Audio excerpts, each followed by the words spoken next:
بسم اللہ الرحمن الرحیم۔ شروع اللہ کے نام سے جو نہایت رحم والا مہربان ہے۔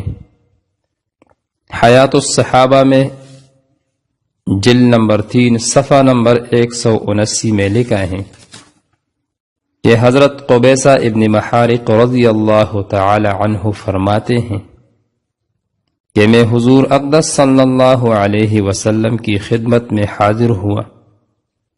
حضور اقدس صلی اللہ علیہ وسلم نے پوچھا کیوں آئے ہو؟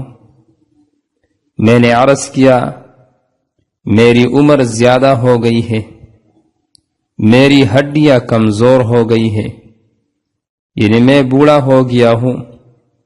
میں آپ صلی اللہ علیہ وسلم کی خدمت میں اس لیے حاضر ہوا ہوں تاکہ مجھے آپ وہ چیزیں سکھائیں جس سے اللہ تعالیٰ مجھے نفع دے دے۔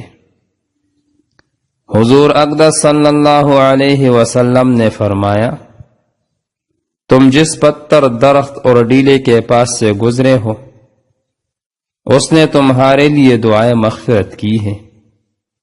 اے قبیصہ، صبح کی نماز کے بعد 3 مرتبہ سبحان اللہ العظیم و بحمدہ پڑھو، اس سے تم اندھے پن، کوڑی پن اور فالج سے محفوظ رہو گے۔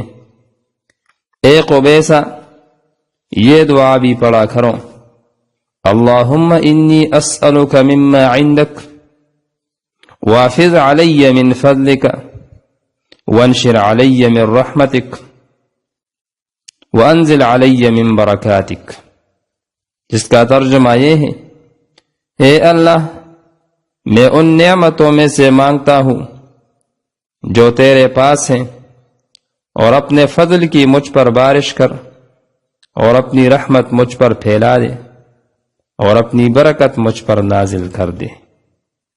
اللہ جل شانہ ہم سب کو سب بیماریوں سے محفوظ رکھے، اور جو حضرات بیمار ہیں اللہ جل شانہ اس کو شفاء کاملہ عاجلہ عطا فرمائے، آمین آمین آمین۔ آپ حضرات سے درخواست کرتے ہیں کہ ہمارے چینل کو سبسکرائب کریں اور بیل آئیکن پر کلک کریں اور اس ویڈیو کو لائک کریں تاکہ ہمارے حوصلہ افزائی ہو جائے۔ شکریہ۔